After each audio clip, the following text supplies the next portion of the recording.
Bonjour les élèves, j'espère que vous allez bien et que vous avez bien répondu aux exercices du contrôle. Dans cette séance, on va faire la correction des exercices 3, 4 et 5. Je reprends l'énoncé. On commence par le troisième exercice. Monsieur Madani a acheté une maison en construction qui coûte 400 000 dirhams, qu'il a payé en 3 tranches. Elle a donné une avance de 35% du prix. 6 mois plus tard, elle a versé 45% et le reste à la livraison.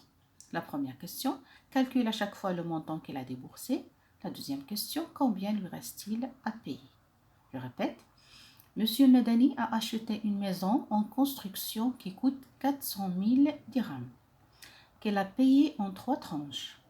Elle a donné une avance de 35% du prix.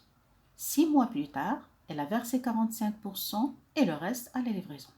La première question, calcule à chaque fois le montant qu'elle a déboursé. La deuxième question, combien lui reste-t-il à payer? On va commencer par la première question, c'est de calculer à chaque fois le montant qu'elle a déboursé. C'est-à-dire, on va calculer le montant qu'elle a déboursé dans les 2 premières tranches. La première tranche, elle a payé 35% du prix. Et 6 mois plus tard, dans la deuxième tranche, elle a versé 45% du prix. Et pour la dernière question, on va calculer le reste qu'elle a payé. On passe à la correction. On va commencer par calculer le montant qu'elle a déboursé comme avance en dirhams. On va prendre le prix d'achat total de la maison, on va le multiplier par le pourcentage, c'est-à-dire on va le multiplier par 35 sur 100. Ça fait 140 000 dirhams. Deuxièmement, on va calculer le montant qu'elle a déboursé 6 mois plus tard, c'est-à-dire dans la deuxième tranche, en dirhams. La même chose, on va prendre le prix total de la maison, on va le multiplier par le pourcentage, c'est-à-dire par 45 sur 100. On trouve 180 000 dirhams. Et on passe à la dernière question, c'est de calculer le reste qu'elle a payé en dirhams. Donc, on va prendre la somme des deux prix, des 2 premières tranches, et on va retrancher cette somme du prix total de la maison. Donc, on va prendre 400 000 moins la somme des 2 prix des 2 premières tranches, 140 000 plus 180 000, on trouve 80 000 dirhams.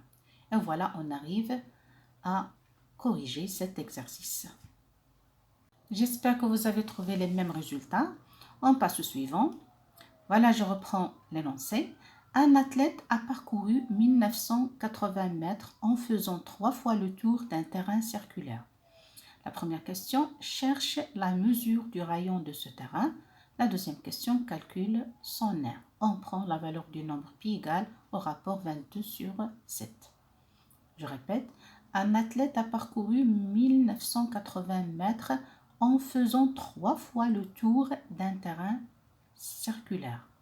La première question, cherche la mesure du rayon de ce terrain. La deuxième question, calcule son aire. On passe maintenant à la correction. On va commencer par calculer le périmètre du terrain circulaire en mètres. On va prendre 1980 divisé par 3, car il a fait 3 tours autour du terrain circulaire. On trouve que le périmètre égale 660 mètres.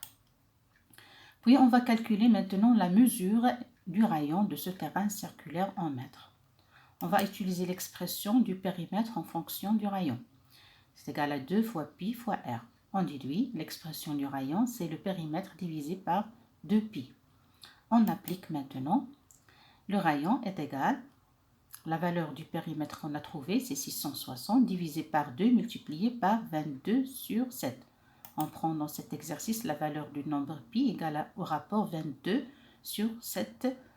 C'est la même chose, c'est égal à 3,14 seulement pour trouver une valeur exacte du rayon car il s'agit d'une distance. On trouve 660 divisé par 44 sur 7, c'est-à-dire 22 multiplié par 2 divisé par 7. On applique la division de deux fractions, c'est 660 multiplié par l'inverse, par 7 sur 44. Ça fait 4620 divisé par 44, c'est égal à 105. Donc, la valeur du rayon est égale à 105 mètres. On passe à la deuxième question, c'est de calculer l'aire du terrain circulaire en mètres carrés. On va appliquer, bien utiliser l'expression de l'aire d'un disque, car ce terrain est circulaire, donc elle est sous forme d'un disque, et l'aire du disque c'est pi multiplié par r multiplié par r. On applique la valeur du nombre pi dans cet exercice est 22 sur 7 multiplié par 105 multiplié par 105. 105 c'est la valeur du rayon 1 qu'on a trouvé dans la première question. Donc l'aire égale 22 sur 7 multiplié par 11 025. C'est 105 multiplié par 105. Donc c'est égal 242 550. C'est le produit de 11 025 multiplié par 22 divisé par 7. Ça fait 34 650. Donc la valeur de l'aire de ce terrain, c'est égal à 34 650 mètres carrés. Ça fait, on l'a converti en hectares, ça fait 3,4650 hectares. Et voilà, on arrive à terminer la correction de cet exercice. J'espère que vous avez bien compris et que vous avez trouvé les mêmes résultats. On passe maintenant à la correction du cinquième exercice. Voilà, je reprends la figure. La première question, trace l'image EFGH de ABCD respectivement par translation qui envoie le point C sur le point G. Voilà, de C à G. Indique le code de translation. La deuxième question, quelle est la mesure de l'angle FJH? Justifie ta réponse. La troisième question, quelle est la nature du polygone EFGH, image du polygone ABCD par translation? Et la dernière question, calcule la mesure de l'angle EFG sans rapporteur, justifie ta réponse. On passe à la correction. Donc pour tracer le polygone EFGH, image du polygone ABCD, selon la translation qui envoie le sommet C sur le point G, on doit d'abord indiquer le code de translation. Donc horizontalement, c'est 2 cases de gauche à droite. Verticalement, c'est 5 cases du bas en haut. 1, 2, 3, 4, 5. Donc tous les sommets de cette figure doivent se déplacer selon le même code. Donc pour le sommet D, voilà son image c'est le point H. Pour le sommet A, son image c'est le point E. Et pour le sommet B, son image c'est le point F. Et voilà, on arrive à trouver le polygone EFJH, image du polygone ABCD selon la translation qui envoie le sommet C sur le point G, c'est-à-dire selon le code 2, de gauche à droite et 5 du bas en haut. Pour la question suivante, c'est de chercher la valeur de l'angle FGH. Observez bien, les angles FGH et BCD, ce sont des angles homologues, c'est-à-dire que l'angle FGH est l'image de l'angle BCD par translation. Et on sait que la translation conserve les mesures des angles. Donc, on déduit que la valeur de l'angle FGH est égale aussi à 45 degrés. Pour l'autre question, c'est de chercher la nature du polygone EFGH. Observez bien que le polygone ABCD s'agit d'un trapèze rectangle. Observez bien, il y a deux angles droits.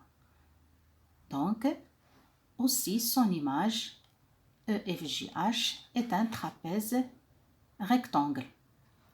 Car on sait que la translation conserve aussi la forme de la figure. Il reste la dernière question, c'est de calculer la valeur de l'angle EFG sans rapporteur. On rappelle que la somme des mesures des angles d'un quadrilatère est égale à 360 degrés. Or, on sait la valeur de cet angle qui a pour sommet E, c'est égal à 90 degrés, c'est un angle droit.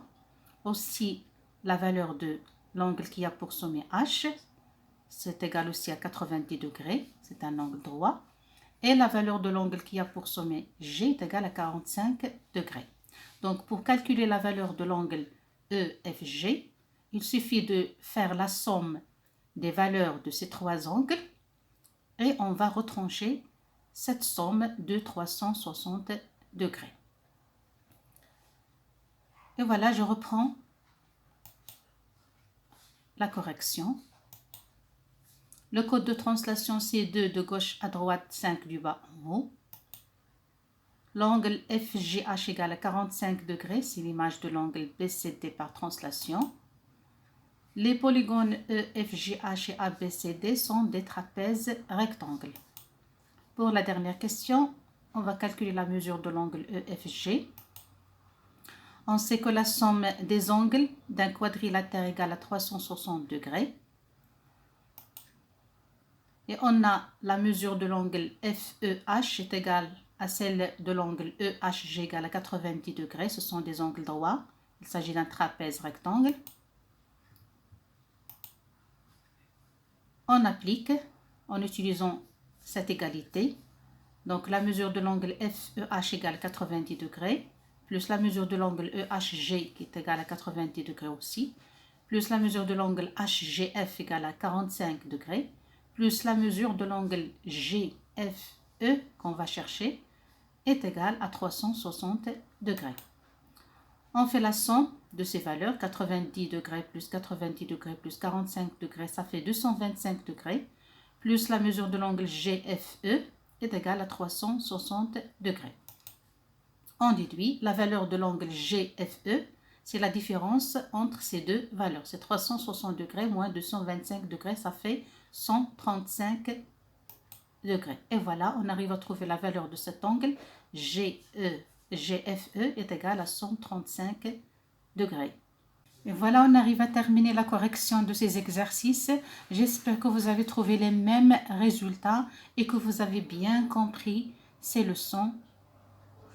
Merci pour votre attention.